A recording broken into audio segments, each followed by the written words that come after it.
Welcome to Java Forum. Now I am going to show you how to fix ORA-02274 error in Oracle Database 12c. So here you can see that I am going to log in as a common user called c#caught, which I already created. Make sure that you have enough permission to execute the SQL queries. Okay.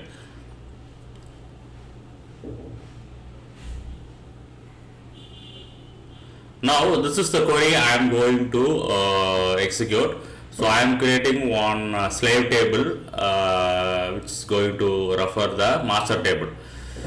So here let's see I am facing the issue ORA-02274 duplicate referential constraint specification. So what is the problem is I have mentioned the foreign key 2 times. Okay, see here I have mentioned the foreign key 2 times, which is the cause of this ORA-02274 issue. So basically this type of error is a typo like issue.